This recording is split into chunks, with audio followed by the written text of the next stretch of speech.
بسم الله الرحمن الرحيم. الحمد لله رب العالمين، والصلاة والسلام على أشرف الأنبياء والمرسلين، نبينا محمد وعلى آله وصحبه أجمعين. أما بعد.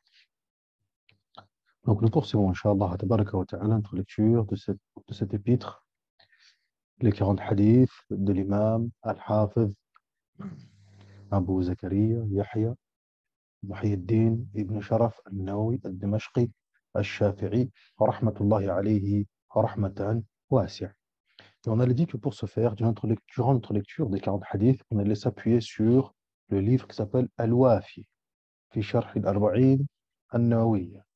Donc, Al-Wafi, c'est un commentaire, une explication de ces 40 hadiths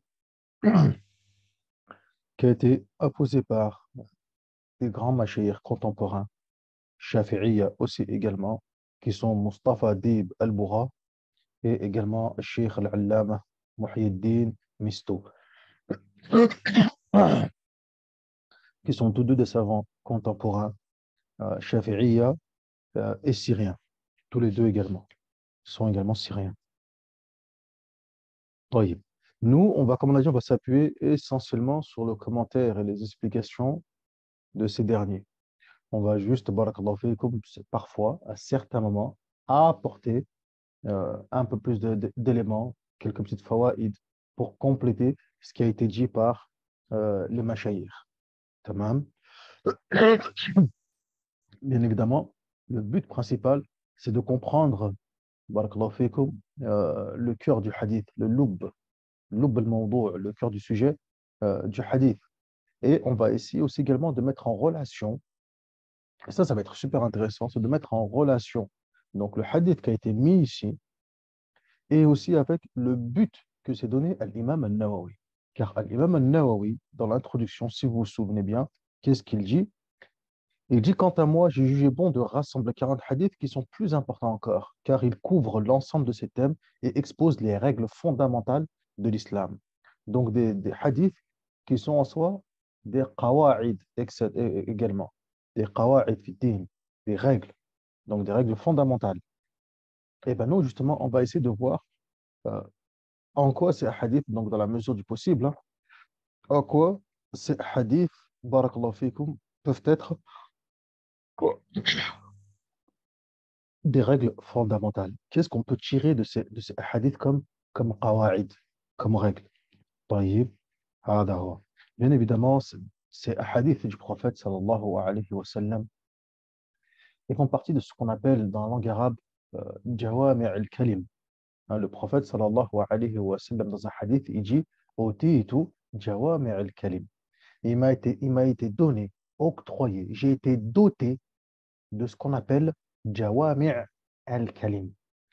Jawami' al-kalim, en langue arabe, cette expression, qu'est-ce qu'elle signifie? C'est-à-dire être dans la capacité de pouvoir utiliser très peu de mots, mais ces derniers vont renfermer beaucoup de sens. Et ça, c'était une spécificité du prophète sallallahu alayhi wa sallam. Un seul hadith, on pouvait écrire des ouvrages, des tomes et des tomes et des tomes, sur un seul hadith, faqat. Tayyib, aywa. Car ce dernier était doté de ce qu'on appelle jawami' al-kalim. Aywa. Donc la capacité de pouvoir, avec très peu de mots utilisés, eh bien, vouloir donner beaucoup de sens. Tamam. هذا هو. جيد.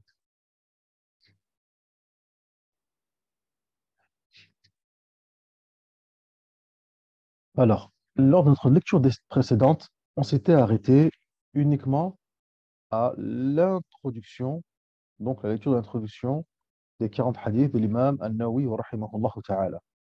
Donc, on avait vu ensemble l'origine des 40 hadiths. On avait vu rapidement qui était l'imam Al-Hafid An-Nawawi rahmatullahi alayhi rahmatan wasi'a. On avait vu aussi également ce qu'était un hadith. On a vu aussi également ce qu'était un hadith. Qui se rappelle ce qu'est un hadith? Hein, qui peut me dire rapidement qu'est-ce qu'un hadith? Est-ce que vous vous souvenez? On avait vu ensemble c'est quoi un hadith, la définition du hadith.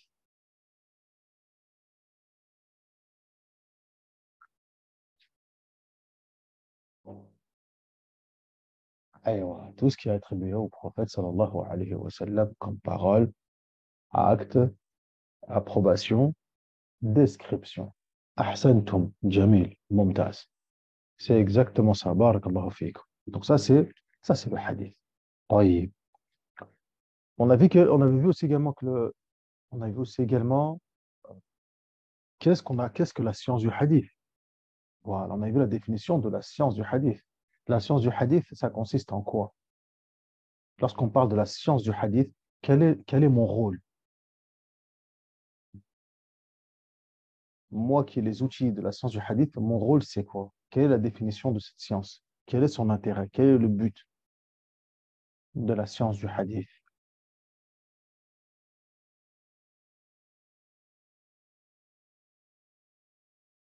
Bien évidemment, ça, ce pas des questions qui vont être posées dans l'examen, dans l'imtihan, hein, mais c'est juste une petite révision de ce qu'on a vu ensemble la semaine dernière. Barakallahu fiikum.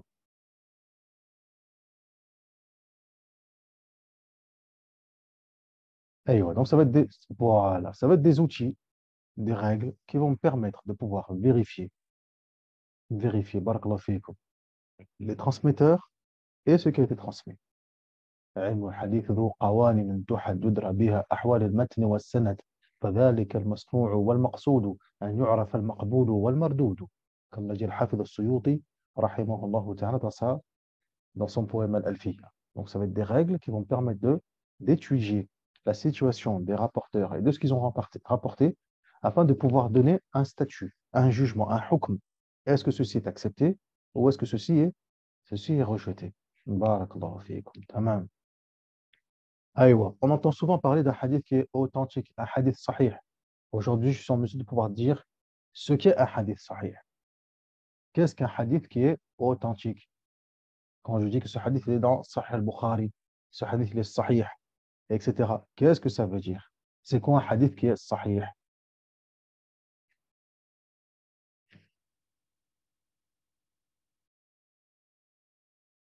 Aïwa. Déjà, c'est un hadith dont la chaîne de transmission est continue. Tamam. Il n'y a pas de défaut. Exactement. Tamam. Qu'il ne soit pas marginal. Ahsant. Ahsant. Là, j'ai trois conditions. Donc, le hadith sahih, il doit remplir aïwa, rapporteur digne de droiture. Exactement, des hadiths les rapporteurs doivent être sûrs, dignes de droiture. Les transmetteurs doivent avoir une excellente mémoire. Exactement. Donc là, j'ai les cinq conditions pour que mon hadith il soit authentique. C'est exactement ça. Chaîne de transmission continue, pas uniquement valide. Je peux avoir une chaîne de transmission avec des rapporteurs qui sont dignes de confiance. Donc la chaîne de transmission, elle peut être valide en soi, mais elle n'est pas continue. Si elle n'est pas continue, là, il y a un problème. Et à l'inverse, je peux avoir une chaîne de transmission qui est continue. Donc la première condition, elle est respectée. Mais le problème, c'est que ces derniers n'ont pas une bonne mémoire. Ou bien ce ne sont pas des rapporteurs dignes de droiture. Quand même, donc voilà, ça, ce sont mes cinq conditions. C'est parfait. Et si je vous demande qu'est-ce qu'un hadith qui est faible, un hadith faible, qu'est-ce que c'est? C'est tout simplement quoi donc?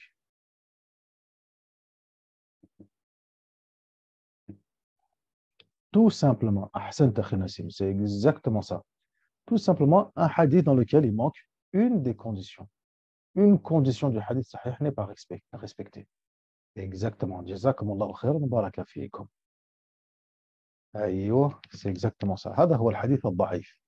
Et dans le hadith ضعيف, il y a plusieurs types de hadiths, mais la finalité elle est la même. Ce sont des hadiths qui sont rejetés. La finalité est la même. Ce sont des hadiths qui sont au final rejetés. طيب. Lorsqu'on parle d'authenticité du hadith, lorsqu'on parle de hadith qui est authentique, on a vu que les savants ils sont allés aussi également un peu plus en profondeur lorsqu'ils parlent d'authenticité. Et ils ont établi des degrés d'authenticité. Hein, vous vous souvenez qu'on avait parlé de ça? Ils parlent aussi également de degrés d'authenticité du hadith. Exactement. Al-Bukhari Muslim, c'est la plus haute. Puis ensuite, quoi donc? Bukhari Muslim, c'est la plus haute. Exactement. Exactement. Et ensuite, qui a été rapporté par Al-Bukhari tout seul. Tout à fait. Ahsant. Ensuite, qui a été rapporté par Muslim tout seul. Ma tafarrada bihi Muslim. Exactement. Et ensuite,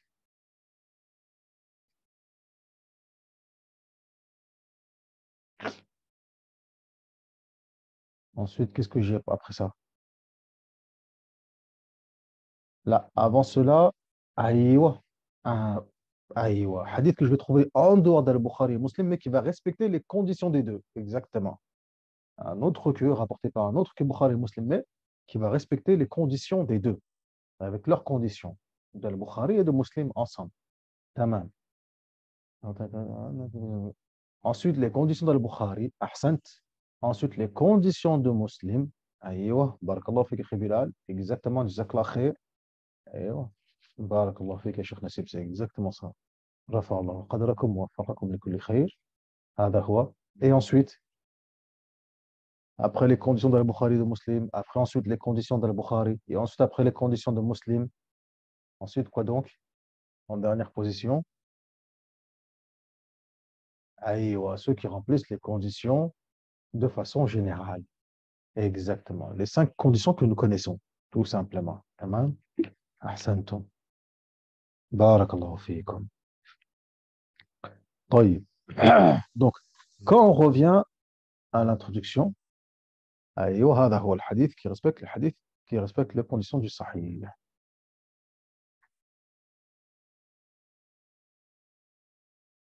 Est-ce que dans les hadiths faibles, on verra malgré tout cela en début de celui-ci, le message d'Allah sallallahu alayhi wa sallam a dit oui, tout à fait, exactement. Naam, bien que le hadith, bien que le hadith soit faible, mais on verra bien sûr, bien évidemment, ce hadith est attribué au prophète sallallahu alayhi wa sallam. Donc le rapporteur dira le messager d'Allah sallallahu alayhi wa sallam a dit le messager d'Allah sallallahu alayhi wa sallam a fait. Le messager d'Allah sallallahu alayhi wa sallam كذا وكذا. Tamam.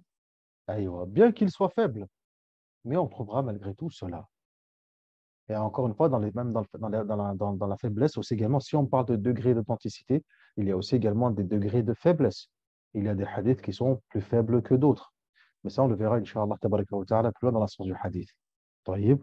Mais tout à fait. Même dans les hadiths qui sont inventés, même dans les hadiths qui sont inventés, le rapporteur va complètement inventer le hadith, barakallahu fikum, et il va dire, qala Rasulullah sallallahu alayhi wa sallam. Il y a un hadith, d'ailleurs, pour revenir dans les 40 hadiths, il tient, car l'imam al-Nawawi, dans sa muqaddima, dans son introduction, il nous dit qu'il y a des savants avant lui qui ont écrit également des 40 hadiths, comme Abdullah ibn Mubarak, comme Muhammad ibn Aslam al-Tusi, comme Al-Hassan ibn Sufyan al-Nasa'i, Ad-Daraqutni et d'autres. Parmi ces derniers, il y avait aussi également un qui s'appelle Ibn Wad'an. Ibn Wad'an, il a fait un compilé également de 40 hadiths sur, sur quoi donc? Sur les sermons du prophète sallallahu alayhi wa sallam, sur les discours, sur les khutab du prophète sallallahu alayhi wa sallam. Hein, vous vous souvenez, hein, le cheikh, il dit dans la Muqaddimah, toujours, Al-Imam al-Nawawi, il dit il y a des savants qui ont sélectionné 40 hadiths sur les fondements de la religion, d'autres sur ses ramifications, c'est-à-dire sur le fiqh. Et c'est vrai, il y en a qui ont écrit sur la aqidah, il y en a qui ont écrit 40 hadiths sur le fiqh, comme il l'a fait par exemple l'imam al-Hafiz Abdul Qawi al-Mundhiri, hein, Al-Arba'oun fil Ahkam, où il a regroupé 40 hadiths uniquement sur les ahkam, sur le fiqh. Tamam, aïwa.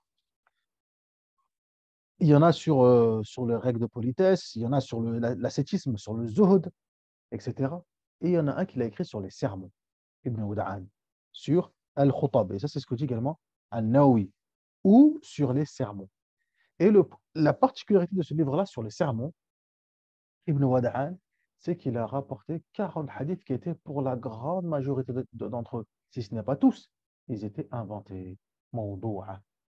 Ils étaient quoi donc? Ils étaient mawdou'a. Ils étaient inventés. Subhanallah. Tamam. Donc, oui, le hadith il peut être faible et on peut trouver قال رسول الله صلى الله عليه وسلم. طيب. Ensuite, alors là, il y a une question qui a été posée par l'Akh Ismail. Il nous dit, ça c'est pour les œuvres méritoires. Naam, même dans les œuvres méritoires aussi également, il y a des hadiths qui peuvent être authentiques et des hadiths qui peuvent être faibles. Tamam. Naam, dans l'adab al-mufrad, ahsant ya akhi Nassim, dans l'adab al-mufrad de l'imam al-Bukhari. Alors, ça c'est très important. Donc là, ici, on peut même en profiter pour parler, pour ouvrir une petite parenthèse, et pour dire quelque chose qui est très intéressant, qui est très important, c'est que quand vous voyez qu'un hadith a été rapporté par l'imam al-Bukhari, ne vous dites pas automatiquement que ce hadith il est authentique. Attention, car l'imam al-Bukhari n'a pas écrit qu'un seul ouvrage. Il faut regarder où est-ce que cet ouvrage a été rapporté par l'imam al-Bukhari. Si c'est un hadith qui vient de Sahih al-Bukhari, alors là, vous pouvez fermer les yeux et être serein et apaisé. Le hadith, il est authentique. Tamam. En résumé, bien que vous verrez quand on verra le sens du hadith, on pourra un peu plus se débattre sur le sujet. Mais là n'est pas la question pour l'instant. Vous pourrez fermer les yeux et vous contenter de cela, il n'y a pas de souci. Par contre, si on vous dit que le hadith est rapporté par l'imam al-Bukhari, mais dans Al-Tarikh al-Kabir, par exemple, tamam, qui est un livre de l'imam al-Bukhari dans le Jarh wa Ta'dil, dans Al-Tarikh al-Kabir, ou bien par l'imam al-Bukhari dans Al-Adab al-Mufrad. Alors là, il faut faire attention. Ce hadith, il peut être aussi bien authentique, comme il peut être faible aussi. Car l'imam al-Bukhari n'a pas apposé les mêmes conditions qui s'est fixées dans Sahih al-Bukhari pour les autres ouvrages. Dans Sahih al-Bukhari, il s'est donné des conditions, tamam, qui s'est obligé à lui-même de respecter, à savoir des conditions d'authenticité. Dans les autres ouvrages, il ne s'est pas donné les mêmes conditions. Tamam. Donc ça, c'est important. Barakallahu fiqh. طيب. On revient au 40 hadith de l'imam al-Nawawi, rahimahullah ta'ala. Et il y a un point qui est intéressant. Donc l'imam al-Nawawi, dans son introduction, il explique, il explique les raisons pour lesquelles il a écrit cet ouvrage. Et ça, c'est intéressant quand on lit un recueil, Jazakumullahu khairan, généralement, dans l'introduction, l'auteur, rahimahullahu ta'ala, généralement, il ramène, il explique les raisons qui l'ont poussé à écrire cet ouvrage, à écrire cet épître. Tamam. Donc là, ici, l'imam al-Nawawi, rahimahullahu ta'ala, nous explique que, eh bien, il y a un hadith du prophète sallallahu alayhi wa sallam dans lequel il est mentionné les mérites, des mérites autour des 40 hadiths. Hein, celui qui retient de ma communauté 40 hadiths concernant sa religion, Allah le ressuscitera le jour de la résurrection parmi les juristes et les savants. Et il ramène plusieurs voies, plusieurs chaînes de transmission de ce hadith. Aujourd'hui, on a compris c'est quoi une chaîne de transmission, alhamdulillah. Et il nous dit que lui-même, hein, il nous dit lui-même, l'imam al-Nawawi, dans son introduction, il dit que cependant, les érudits, parmi les traditionnistes, donc les gens du hadith, sont unanimes et affirment que ce hadith est faible, bien que ses voies de transmission soient nombreuses. Et plus loin, il nous dit, les savants autorisent à l'unanimité l'application du hadith faible lorsqu'il s'agit d'œuvres méritoires. Alors là, j'en suis sûr que dans la tête de certains, ils doivent se poser des questions, se dire, mais qu'est-ce qu'il nous dit l'imam al-Nawawi ici? Moi, j'ai toujours appris, en tout cas, on m'a toujours dit à la mosquée ou autre, etc., dans les cours que j'ai pu entendre de savants, etc., que le hadith faible, on ne le met absolument pas en application. Comment ça se fait qu'ici, que l'imam al-Nawawi, rahimahullah ta'ala, on nous dit qu'on peut mettre en application le hadith faible concernant les œuvres méritoires, et en plus, on nous dit qu'il y a unanimité. Et en plus, on nous dit qu'il y a unanimité sur la question. Subhanallah. Tamam. Jayyid. Alors, je ne sais pas s'il y a des personnes parmi vous qui sont déjà sur la chaîne Telegram de l'école Shafi'i, etc. On a une chaîne Telegram. Et sur la chaîne Telegram, justement, on avait expliqué ce point. On avait expliqué ce point. On a expliqué déjà pour commencer déjà. On a répondu à ceux qui osaient dire que l'imam al-Nawawi, il était laxiste lorsqu'il parle de consensus et d'unanimité. Parce que certains vont dire, ben comment l'imam al-Nawawi, il a pu avoir le culot de dire qu'il y a unanimité, alors que sur le sujet, il y a divergence. Tamam. Donc certains ont dit quoi donc? Ils ont dit que l'imam al-Nawawi, il est laxiste. A'oudhu billah. L'imam al-Nawawi, il n'est pas laxiste. Seulement ces personnes qui ont osé dire ça sont ignorent la méthodologie de l'imam al-Nawawi. Donc sur la chaîne Telegram, etc., j'enverrai le lien, pas de souci, Inch'Allah, tabaraka wa ta'ala. J'avais écrit quelque chose justement là-dessus pour répondre à cela. Ce premier point sur le fait que l'imam al-Nawawi est loin d'être laxiste. Ce n'est pas un bleu. L'imam al-Nawawi n'est pas un bleu. Ce n'est pas aujourd'hui un shir de 2023 qui va venir me dire que l'imam al-Nawawi il est laxiste. Il dit qu'il y a unanimité alors qu'il y a divergence. Tamam. Allez, voilà. Donc toi, Ri, déjà premièrement, Barakallahu, tu n'as pas compris le manhaj, la méthodologie de l'imam al-Nawawi. Donc déjà, premièrement, il faut l'expliquer cela. Oui. Et on avait expliqué aussi deuxième temps, bien sûr, donc oui, il y a bel et bien divergence, c'est vrai. Et on avait expliqué dans un troisième temps, donc, les conditions, car ici, l'imam Nawawi dit on peut les appliquer dans les hadiths faibles concernant les actes méritoires, mais les ulama, ils ont émis des conditions. Ce n'est pas dans l'absolu. Ici, l'imam Nawawi, il écrit un petit épître destiné même à des enfants. Donc, il n'est pas là pour développer et détailler des points qui sont pointus et subtils. Donc, il est parti à l'essentiel. En résumé, il a juste expliqué que oui, na'am, on peut utiliser les hadiths méritoires, les hadiths faibles concernant les actes méritoires, et il est passé au vif du sujet, à savoir les 40 hadiths. Mais il n'était pas là dans un débat, barakallahu fikum, dans un débat sur le sujet. Par contre, certains ont écrit des épîtres pour répondre à cela, notamment comme l'élève de Ibn Hajar al-Asqalani, al-Hafid al-Shamsuddin al-Sakhawi, dans sa risala al-Qawl al-Badi'. مثلا طيب donc على كل حال pour faire court et pour résumer tout ça pour résumer tout ça on va pas voir je vais pas vous dire tout ce qui a été mis dans cet article enfin dans ces articles mais pour faire court parfois parfois un savant il peut utiliser un champ lexical mais avec une portée qui est restreinte. Ça veut dire que des fois l'imam al-Nawawi.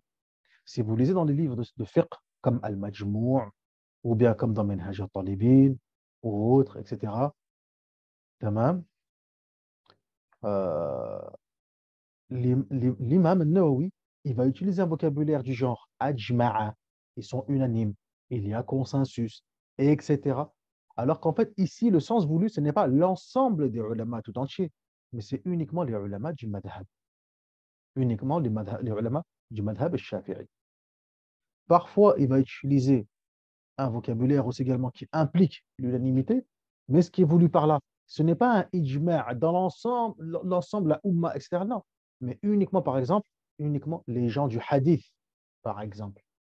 Uniquement les gens du hadith, par exemple. Parfois, il va utiliser ce vocabulaire-là pour uniquement démontrer quoi donc? L'avis majoritaire. En gros, l'avis est tellement majoritaire, c'est tellement l'avis de la grande majorité qu'on est dans un quasi-consensus, que nous sommes dans un quasi-consensus, tout simplement. Tamam. Hada huwa. Donc ça, c'est en résumé, hein. Mais je vous enverrai le lien de l'article, ou bien je vous le mettrai directement dans le groupe sur WhatsApp pour revenir dessus, Inch'Allah. Tabaraka wa ta'ala. Cela dit, concernant ce sujet, oui, en effet, il y a divergence. L'imam al-Nawawi, il en parle ici il dit qu'il y a unanimité dans les 40 hadiths.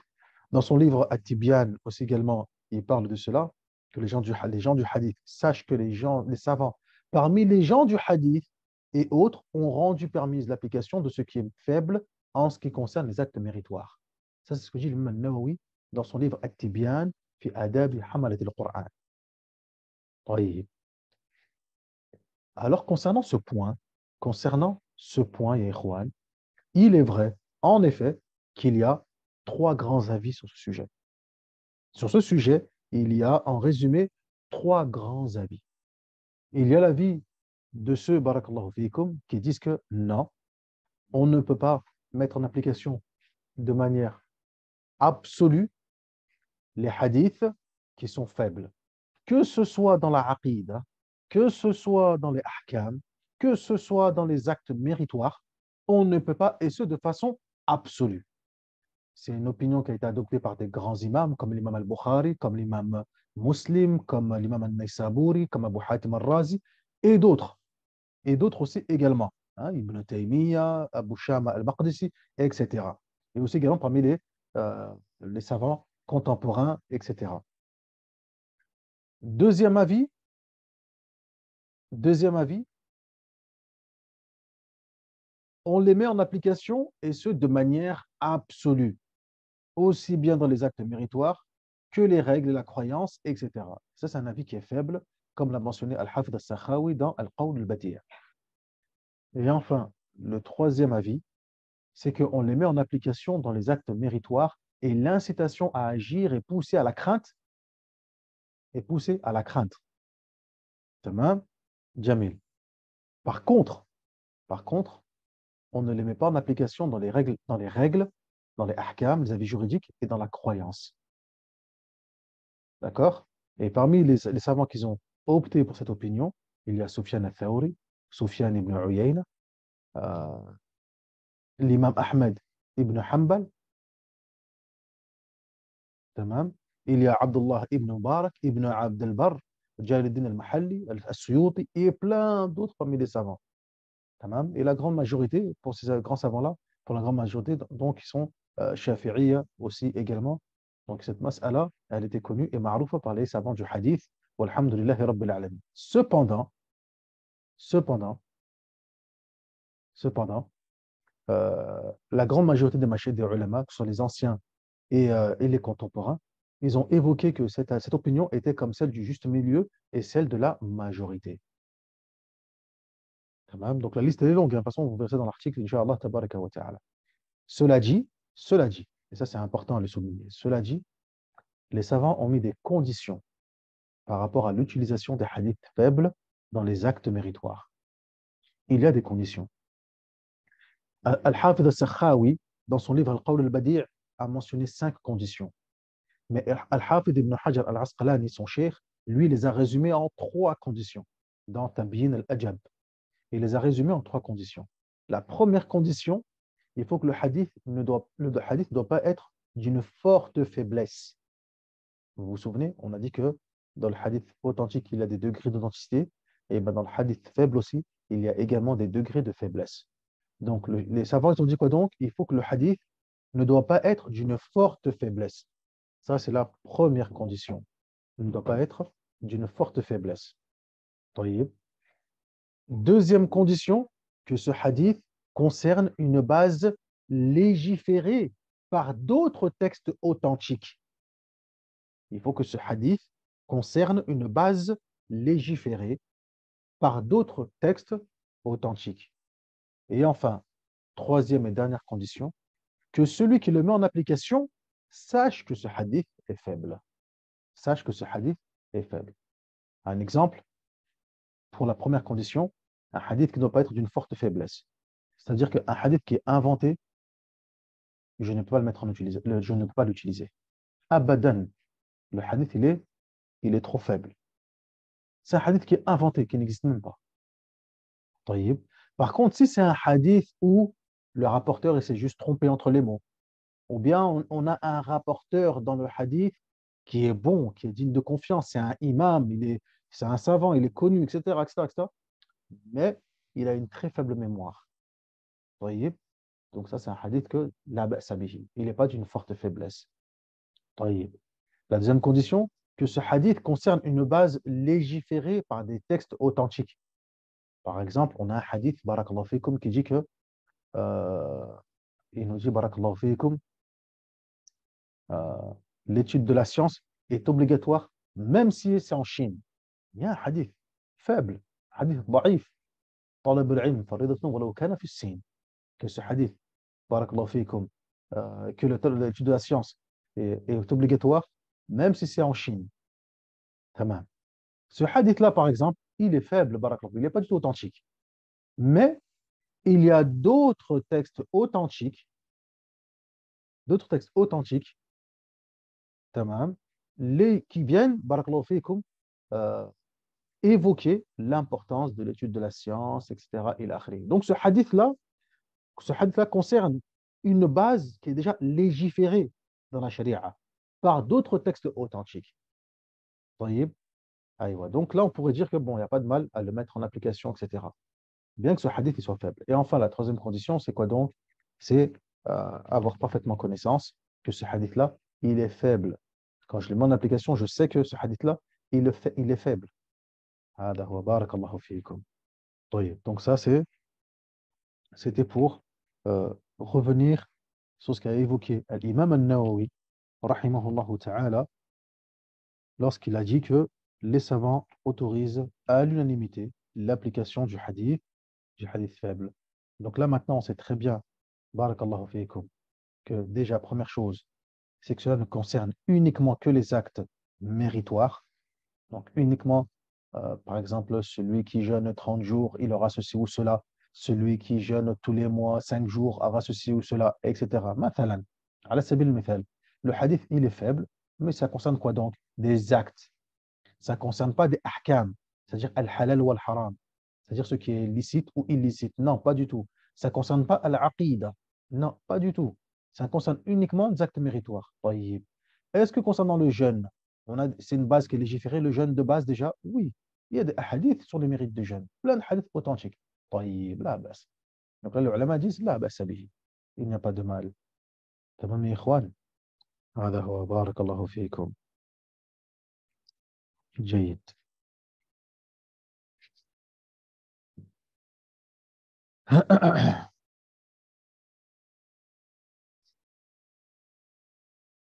طيب.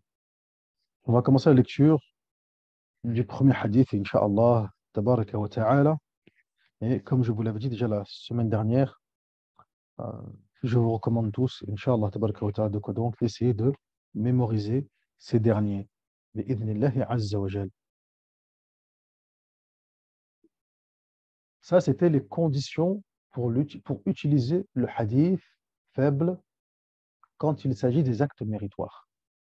Ça, c'était les conditions qui ont été évoquées par les ulama, notamment par Al-Hafid ibn Hajar Al-Asqalani dans Tabyin al-Ajab, concernant l'utilisation ou bien la mise en application du hadith, barakallahu fikum, qui est faible concernant les actes méritoires. طيب.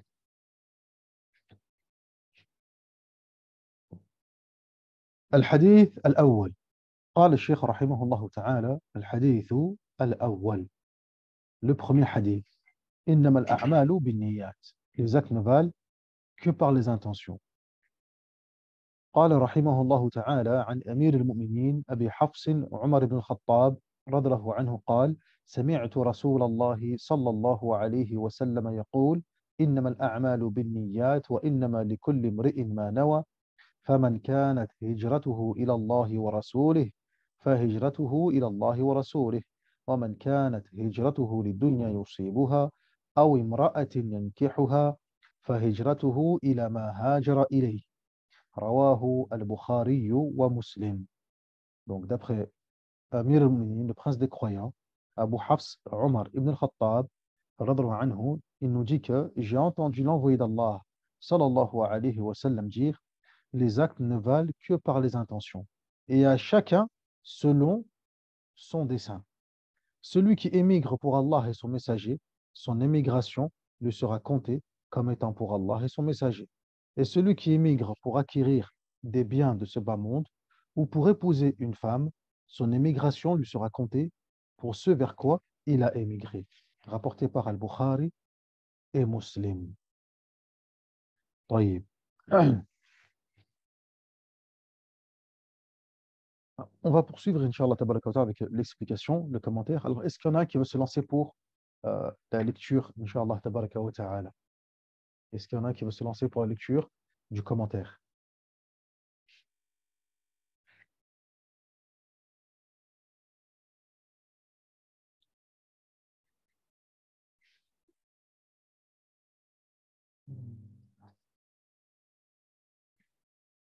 Est-ce qu'il y en a qui a le livre sous les yeux et qui est prêt à se lancer pour La lecture du commentaire. Barakallahu fiikum.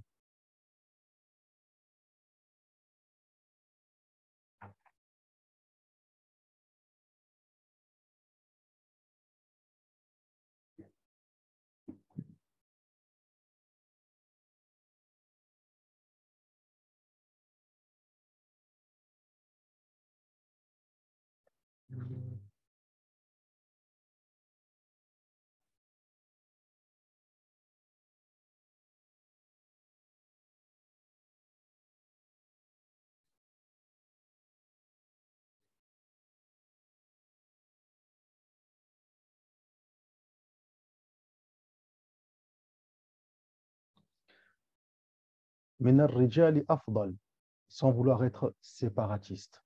Hein, que Darmanin ne me tombe pas dessus, mais من الرجال أفضل, parmi les hommes, c'est mieux. Sans vouloir être séparatiste, barakallahu fiikum.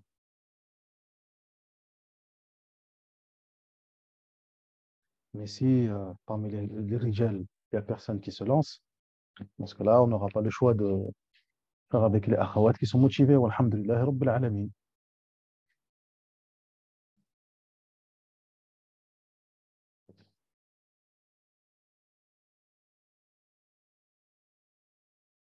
أيوة الأخ نسيم تفضل. الأخ نسيم ما qu'il peut. يلا بسم الله يا أخي تفضل.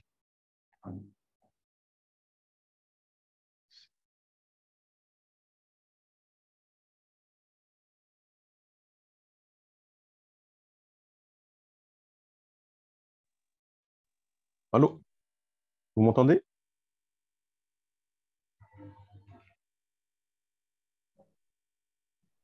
Allô? Oui. Je suis pas familier de ces applications. Je sais pas si vous m'entendez. Bismillah, moi j'y vais. Donc, commentaire, importance du hadith. C'est l'un des hadiths les plus importants qui constituent le pivot de l'islam. Il est l'un des fondements de la religion et la plupart des règles juridiques tournent autour de lui. C'est ce qui ressort des dires des savants. Ainsi, Abu Daoud a dit qu'il constitue la moitié de l'islam, car la religion est soit apparente, à savoir les actes, soit intérieure, c'est-à-dire l'intention.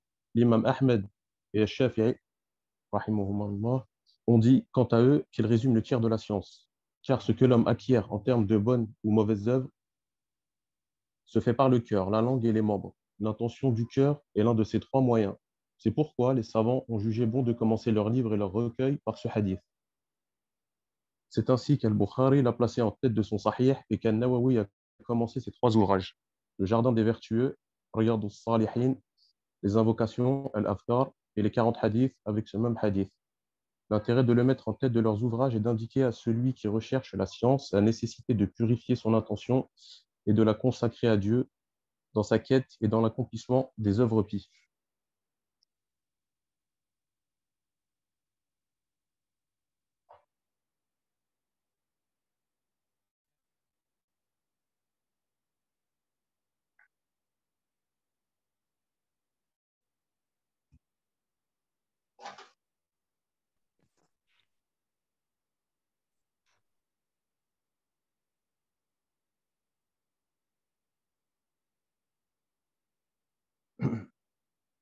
Je continue.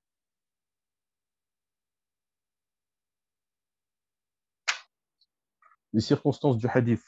Dans son ouvrage Al-Mu'jam Al-Kabir, At-Tabarani rapporte avec une chaîne de transmetteurs sûrs qu'Ibn Mas'ud radiyallahu anhu a dit: il y avait parmi nous un homme qui avait demandé en mariage une femme appelée Qais. Celle-ci refusa de l'épouser, à moins qu'il consente à émigrer de la Mecque vers Médine. Il fit le voyage et se maria avec elle. C'est pourquoi nous l'appelions Muhajir Qais, l'émigré Qais.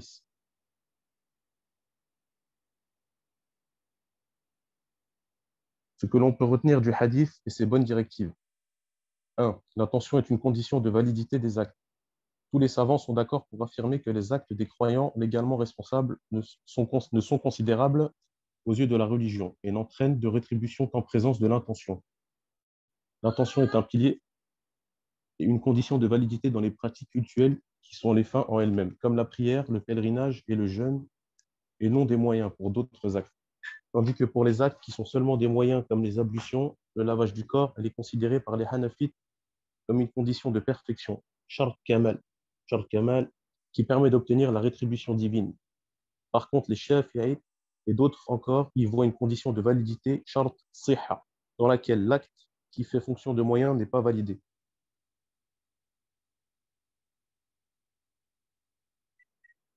Deux, quand et comment formuler l'intention? L'intention doit être formulée au commencement de la pratique cultuelle, au moment de prononcer la formule Allahu Akbar. Dieu est grand, Dieu est grand en vue d'accomplir la prière au moment de se mettre en état de sacralisation pour le pèlerinage. Al-Ihram bil-Hajj. Quant aux jeunes, il suffit de formuler l'intention de le faire avant l'aube, car il est difficile de connaître le moment exact où celle-ci se lève. L'intention a pour siège le cœur. Bien qu'il ne soit pas obligatoire de la formuler verbalement, il est préférable de le faire. Il est impératif de désigner l'acte que l'on veut accomplir et de le distinguer des autres. Autrement dit, il ne suffit pas d'avoir l'intention de s'acquitter de la prière, encore faut-il préciser la prière dont on va s'acquitter, la prière de midi, ad-dhuhr, celle de l'après-midi, al-asr, etc. 3. Mérite de l'intention. Le croyant qui formule l'intention de faire une bonne œuvre, mais qui en est empêché par une raison contraignante comme la maladie ou la mort, etc., est quand même récompensé pour son intention première. 4. La sincérité dans les actes d'adoration. Le hadith nous incite à la sincérité dans chacun de nos actes et dans nos pratiques cultuelles, pour en être récompensé dans la vie dernière et récolter le succès et la réussite dans la vie d'ici-bas. 5. L'intention corrige le statut des actes. Lorsqu'on accomplit quelques actes utiles et quelques bonnes œuvres qui ne relèvent pas du culte, avec une bonne intention, en toute sincérité et dans l'espoir de l'agrément de Dieu, ils deviennent adoration.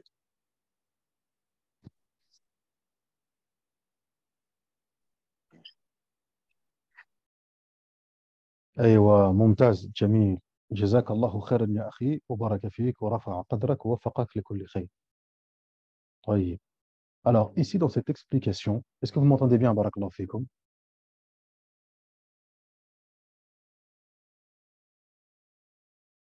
oui alhamdulillah ici dans cette explication masha'Allah les mashayikh les ulama ils ont évoqué des masaïl et des points très importants طيب on va essayer de résumer tout ça tout ce qui a été évoqué ici rapidement avec quand même des petits repères.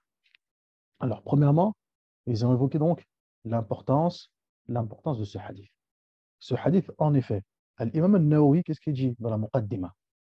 Tamam. Donc, nous, ici, on va essayer de lire al-Nawawi de façon, comme on a dit, de façon intelligente. C'est-à-dire, on va essayer de ramener à chaque fois ce qui a été rapporté par l'imam al-Nawawi, de le rapporter à son objectif, à son but, afin de comprendre, tamam, ce qui a été voulu par l'imam al-Nawawi, rahimahullah ta'ala. Ne pas se contenter uniquement de se dire, bon, voilà, il y a 40 hadiths, ils sont jolis, ils sont beaux, je vais les lire, je vais les apprendre, et voilà, ça fait joli. Là, si l'imam al-Nawawi, rahimahullah ta'ala, a choisi ces hadiths en question, ces hadiths-là bien précisément, ce n'est pas pour rien. Le premier hadith, ce premier hadith, nous, qu'est-ce qu'il nous dit notre imam? C'est-à-dire l'imam al-Shafi'i. L'imam al-Shafi'i dit concernant le hadith, إنما الأعمال بالنيات, il dit, هذا الحديث نصف الدين. C'est la moitié de la religion. Subhanallah. Il dit, l'imam al-Shafi'i, que ce hadith est la moitié de la religion. Et on va voir pourquoi. Dans une autre mas'ala, dans un autre point, dans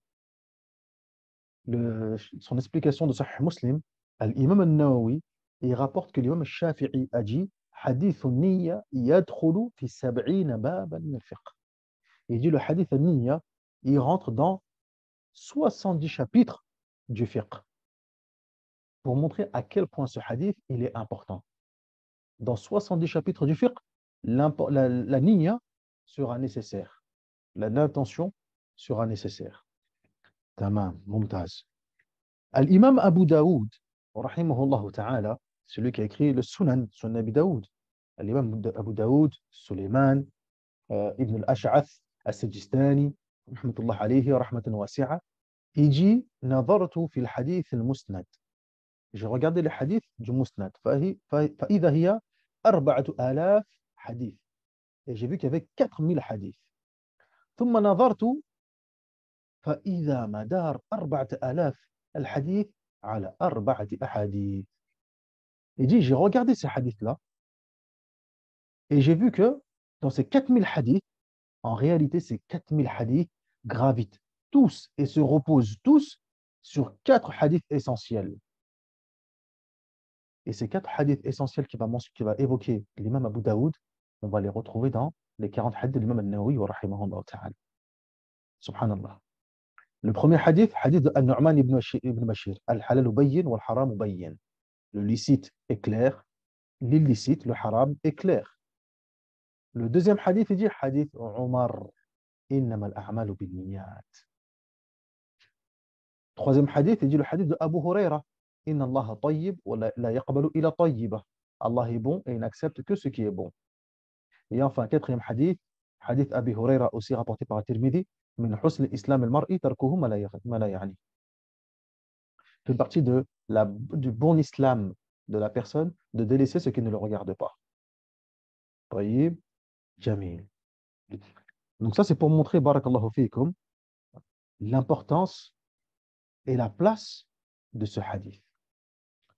Dans ce hadith, ya ikhwan, vous avez vu, qu'est-ce qu'il nous dit le cheikh Al-Boura et cheikh Misto, nous dit que, ils disent que ce que l'homme acquiert, car ce que l'homme acquiert se fait par le cœur, la langue et les membres, etc. L'intention du cœur est l'un de ces 3 moyens. Tayyib. Ils disent les ulama que lorsqu'on parle de niyya, il faut savoir que la niyya concerne soit les actes du cœur, soit les actes du corps. En résumé, c'est ça.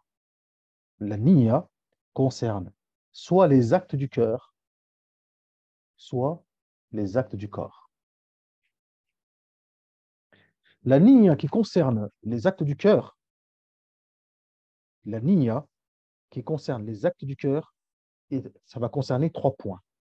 Ça va concerner 3 points. La foi, al-iman, premier point. Ça va concerner, deuxième point, al-ikhlas, la sincérité. Ça, c'est ce qui a été évoqué aussi un peu plus loin par le cheikh, la sincérité dans les actes d'adoration, dans le commentaire. Hein, ça a été lu par l'Akha Nassim, jazakallah khair. Donc, al-ikhlas. Et enfin, troisième point, al-qasd, le but. Et ça aussi, encore une fois, ça a été lu par l'Akh Nassim, jazakallahu khairan, lorsqu'il a parlé de la désignation de l'acte, al-qasd, le but. Tamam. Donc, lorsqu'on parle de niyya et qu'on parle des actes concernant le cœur, ça concerne un de ces 3 éléments. Soit al-iman, soit la foi, al-iman, al-islam, à proprement dit. Que tu sois un musulman, parce que tes actes ne sont pas acceptés si tu n'es pas musulman. Al-iman. Soit al-ikhlas. Donc, tu es musulman. Il n'y a pas de souci. Mais il faut que ce que tu fais, ce soit pour Allah, tabaraka wa ta'ala. Là, on parle de niyya aussi également. Ou bien, on peut parler de niyya aussi en ce qui concerne quoi donc? Al-qasd, le but. Là, tu es en train de c'est l'après-midi, tu es en train de prier 4 raka'at. Pourquoi tu les pries? C'est pour salat al-dhuhr, c'est pour salat al-asr ou bien pour salat al-isha. Qu'est-ce qui va déterminer cela? Al-qasdu, ta niyya, ton but. Al-qasd. Tamam, jayyid. Deuxième partie, ce qui va concerner, jazakumullahu khairan, les actes du corps. Ce qui va concerner les actes du corps. Donc, on a parlé pour le cœur, l'intention qui est nécessaire dans le cœur, à quel niveau. Donc, on a mentionné les 3 niveaux. Maintenant, les actes du corps. Les actes du corps, ils ont expliqué les Shafi'iyya. Qu'est-ce que nous a dit l'Akh Nassim, jazakallah khairan? L'intention est un pilier et une condition. Non, avant cela, tous les savants sont d'accord pour affirmer que les actes des croyants légalement responsables ne sont considérables aux yeux de la religion et l'entraîne de rétribution qu'en présence de l'intention. L'intention est un pilier et une condition de validité dans les pratiques cultuelles. Ça, c'est عندنا في المذهب. عندنا في المذهب الشافعي, pour les actes et les pratiques cultuelles, il faut absolument un niyya. Soit c'est une condition de validité, shart al-sihha, soit ça va être un pilier. Mais dans tous les cas, elle sera nécessaire. Contrairement au Ahnaf. Vous avez vu ce qu'il dit le cheikh? Il dit par contre pour les Hanafites, par exemple pour les ablutions, etc., c'est uniquement une condition une condition de perfection. C'est-à-dire que si tu le fais, tu as l'intention, c'est bien. Si tu ne l'as pas, c'est pas grave. Pour les Shafi'iyya, là, tout ce qui est en rapport avec le culte, il faut impérativement l'intention. C'est une condition de validité. Si l'intention n'est pas présente, alors là, batil. Donc, soit c'est pilier, comme pour les piliers de la salat, soit c'est une condition de validité, comme pour les ablutions. Tamam ya ikhwan, jamil. Donc déjà, on sait que pour les actes du corps, c'est une condition de validité lorsqu'il s'agit des adorations, des actes cultuels. Nous, on étudie le fiqh. Donc, ce qu'on va lire ici à chaque fois, on va toujours essayer de la ramener à quoi donc? À ramener au fiqh, à ce qu'on a pu voir dans Safinatoun Najah, etc. Voyez. Les actes du corps, et ikhwan, lorsqu'on parle des actes du corps, il y a ce qu'on appelle al-ibadat, al-nusuk, donc les rites, l'adoration, le culte, et il y a aussi ce qu'on appelle, je ne sais pas si on l'a vu dans Safinatoun Najah, mais il me semble qu'on l'a vu, peut-être rapidement, mais il y a ce qu'on appelle, ya ikhwan, af'al at-turuk. Af'al at-turuk. Les actes que la charia nous demande de délaisser. Par exemple, la charia nous demande de quoi donc? De délaisser le riba. La charia nous demande de délaisser quoi donc? De délaisser le zina. La charia nous demande de quoi donc? De délaisser, jazakumullahu khairan, le mensonge. Allah nous demande de quoi donc? Euh, Également, izalatun najasa, retirer les najasa, les souillures, toutes ces choses-là. Ça, on appelle ça af'al at-turuk.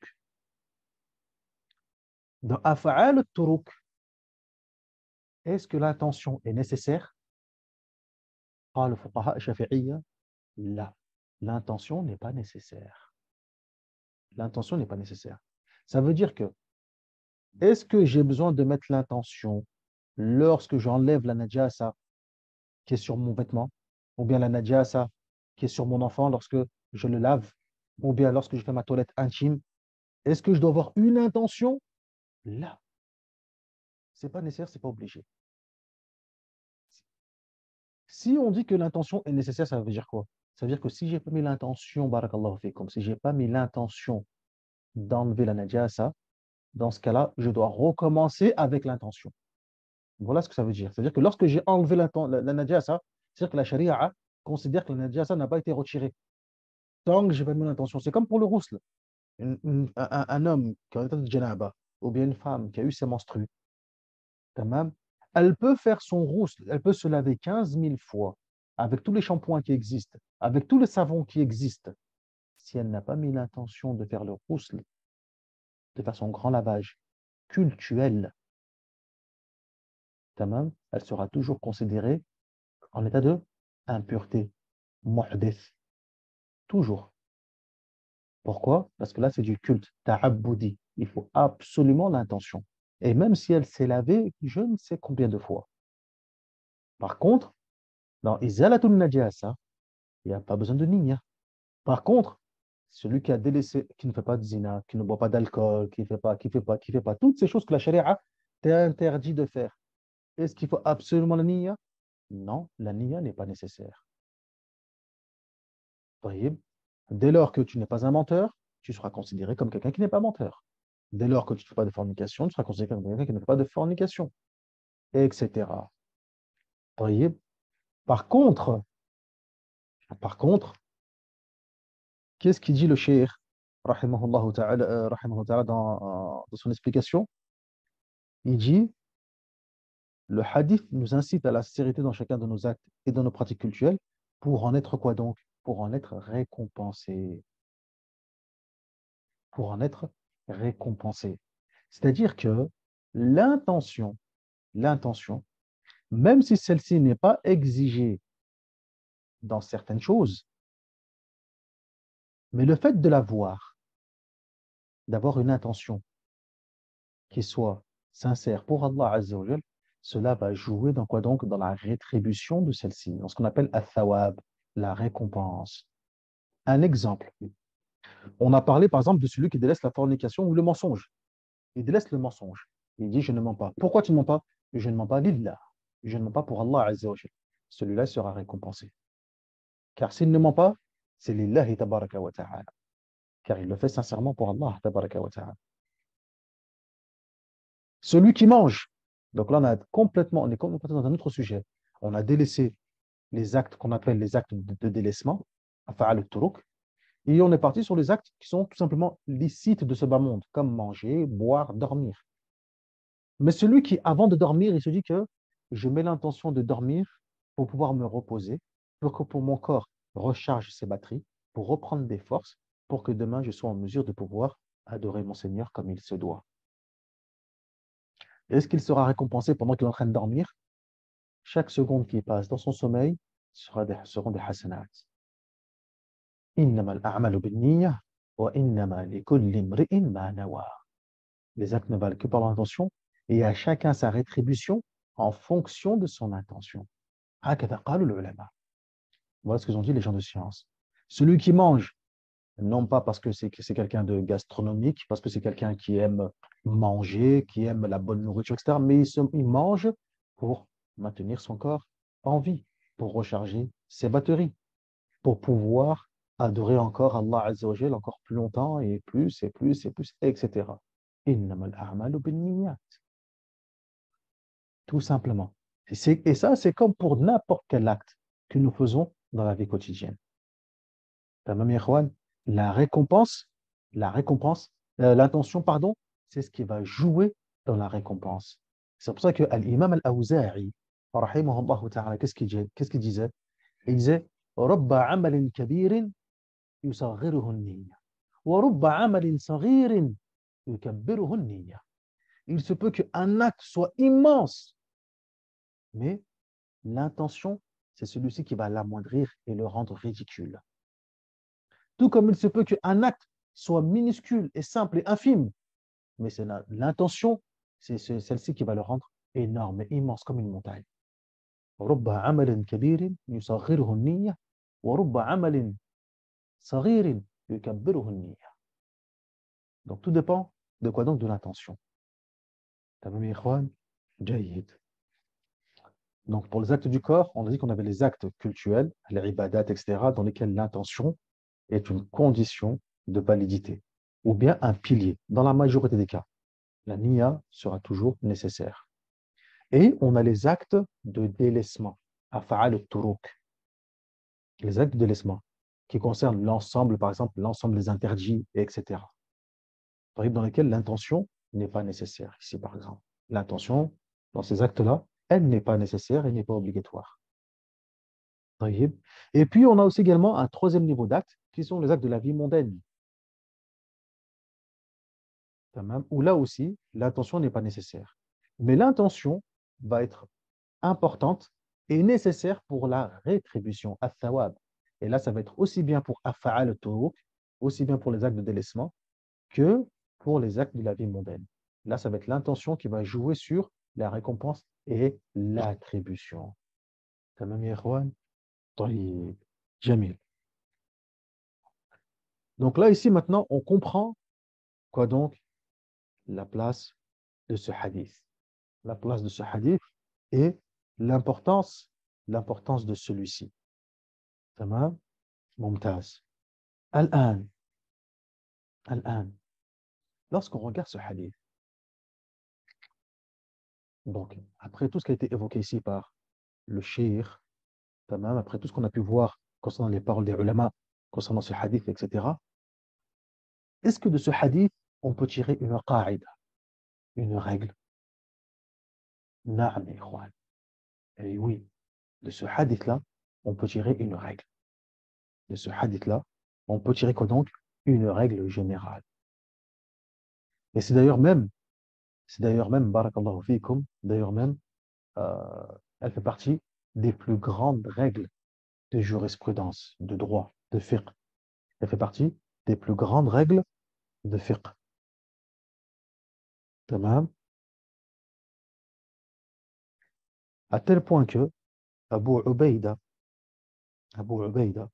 Ma'amar ibn Muthanna al-Taymi, rahimahullah ta'ala, il dit, il n'y a pas dans les hadiths du prophète sallallahu alayhi wa sallam, il n'y a pas dans les hadiths du prophète sallallahu alayhi wa sallam quelque chose, un élément, un hadith qui soit ajma', qui soit plus général, dans le sens où il va, dans le sens qu'il va regrouper l'ensemble des éléments essentiels, tellement dans sa richesse et dans les leçons bénéfiques qu'on peut en tirer, que ce hadith-là. Innama al-a'malu binniyat wa innama likulli imri'in ma nawa. Et de ce hadith, barakallahu fikum, la règle qui va découler, c'est la fameuse règle qui s'appelle al-umur bimaqasidiha. Exactement. Naam. Ça rentre dans ce qu'on a évoqué lorsqu'on parle pour les actes du cœur, al-ikhlas, la sincérité. Tout à fait, barakallahu fik. Que les actes, tous les actes que nous faisons d'adoration, de culte, doivent être voués à Allah, tabaraka wa ta'ala. Et naam. Ça c'est clair et net et précis. Muhim jiddan, jiddan, jiddan, jiddan. Les actes sans tawhid, si l'acte n'est pas voué à Allah, tabaraka wa ta'ala, celui-ci n'a aucune valeur et il ne représente rien. Inna Allah tayyib wa la yaqbalu illa tayyiba. Certes, Allah est bon et n'accepte que ce qui est bon. Et c'est quoi un acte qui est bon, ont dit les ulama? Un acte qui est bon, c'est un acte qui renferme deux conditions essentielles. Première condition, que celui-ci soit voué à Allah seul et unique sans associer, subhanahu wa ta'ala. Deuxième condition, que celui-ci soit conforme à la sunna du prophète sallallahu alayhi wa sallam. Al-mutaba'a. Al-ikhlas wal-mutaba'a. Sincérité et conformité avec la sunna du prophète sallallahu alayhi wa sallam. Donc ce premier hadith, innama al-a'malu binniyat, ils ont dit les fuqaha de ce hadith-là, on va en tirer une première règle essentielle. Al-umuru bimaqasidiha. Les choses, les actions sont déterminées, c'est-à-dire leur statut juridique sera déterminé en fonction de leur but, en fonction de leurs objectifs, en fonction de leur intention. Al-umuru bimaqasidiha. Donc ça, c'est une règle à retenir. Qa'ida muhimma. C'est une règle qui est importante, qui va souvent revenir dans le fiqh. Tamam? Et na'am. Qui va souvent revenir. Donc, à retenir, tamam, al-umuru bimaqasidiha. Donc, les choses sont déterminées en fonction de quoi donc? En fonction de leurs objectifs, en fonction de leur but, en fonction de leurs intentions. Tamam? Et ça, c'est la première règle que mentionnent les fuqaha dans les qawa'id al-fiqhiyya, dans les règles de droit, comme l'a mentionné Al-Hafidh al-Suyuti, rahimahullah ta'ala, et d'autres encore. Tamam? Dans son livre Al-Ashbah wal-Nadha'ir, fi qawa'id furu'i al-Shafi'iyya. Tamam, ya ikhwan? Donc, l'imam al-Nawawi, est-ce que c'était judicieux qu'il mentionne ce hadith, barakallahu fikum, dans les 40 hadiths? Naam, tout à fait judicieux. Car ce hadith est une règle, est une qa'ida. Tamam? Aywa. Objectif. Tout ça sont des synonymes, hein, de leur but, de leur intention, de leur objectif. Tamam? Tout ça sont des synonymes. Donc, al-umur bi maqasidiha. Et de cette règle-là, barakallahu fikum, de cette règle-là, tamam, plein de choses découlent. Et plein de fara, plein d'exemples découlent. Plein de petites règles subsidiaires découlent aussi également. Mais malheureusement, ici, ce n'est pas le moment ni le lieu approprié pour pouvoir évoquer cela. Ça, on le verra, Inch'Allah, tabaraka wa ta'ala, si on a l'occasion de pouvoir faire justement les règles juridiques, car les règles juridiques sont une matière à part entière, al-qawa'id al-fiqhiyya. Tamam. Mais là, ici, on va juste voir quelques règles, justement, en s'appuyant sur ce hadith, barakallahu fikum, pour voir déjà, jazakumullahu khairan, donc, si le fait de les mentionner était judicieux, et pour pouvoir justement profiter de ces hadiths, pour mieux les comprendre, mieux saisir leur importance, et pour que ceci soit bénéfique aussi également dans la mise en pratique de ces hadiths. Tamam, ya ikhwan? Donc, première règle, al-umur bimaqasidiha. طيب. On poursuit avec le second hadith, Inch'Allah, tabaraka wa ta'ala. Donc, on va pas pouvoir l'expliquer tout de suite, mais on va le lire. Donc, je commence sa lecture en arabe, Inch'Allah, tabaraka wa ta'ala. Ensuite, on lira français, bi'idnillahi azza wa jal. الحديث الثاني قال الشيخ رحمه الله تعالى الحديث الثاني الإسلام والإيمان والإحسان عن عمر رضي الله عنه أيضا قال بينما نحن جلوس عند رسول الله صلى الله عليه وسلم ذات يوم إذ طلع علينا رجل شديد بياض الثياب شديد سواد الشعر لا يرى عليه أثر السفر ولا يعرفه منا أحد حتى جلس إلى النبي صلى الله عليه وسلم فأسند ركبتيه إلى ركبتيه ووضع كفيه على فخذيه وقال يا محمد أخبرني عن الإسلام فقال رسول الله صلى الله عليه وسلم الإسلام أن تشهد أن لا إله إلا الله وأن محمدا رسول الله وتقيم الصلاة وتؤتي الزكاة وتصوم رمضان وتحج البيت إن استطعت إليه سبيلا قال صدقت فعجبنا له يسأله ويصدقه قال فأخبرني عن الإيمان قال أن تؤمن بالله وملائكته وكتبه ورسله واليوم الآخر وتؤمن بالقدر خيره وشره قال صدقت قال فأخبرني عن الإحسان قال أن تعبد الله كأنك تراه فإن لم تكن تراه فإنه يراك قال فأخبرني عن الساعة قال ما المسؤول عنها بأعلم من السائل قال فأخبرني عن أماراتها قال أن تلد الأمة ربتها وأن ترى الحفاة العراة العالة رعاء الشاء يتطاولون في البنيان ثم انطلق فلبثنا مليا ثم قال يا عمر أتدري من السائل قلت الله ورسوله أعلم قال فإنه جبريل آتاكم يعلمكم دينكم رواه مسلم.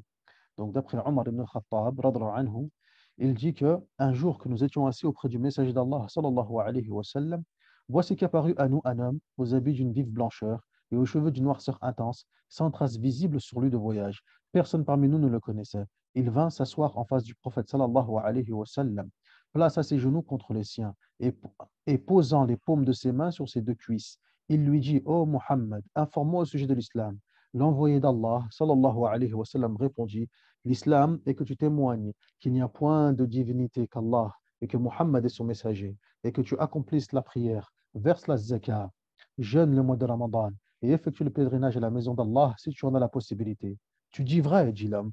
Nous fûmes pris d'étonnement de le voir interrogeant le prophète sallallahu alayhi wa sallam, puis l'approuver.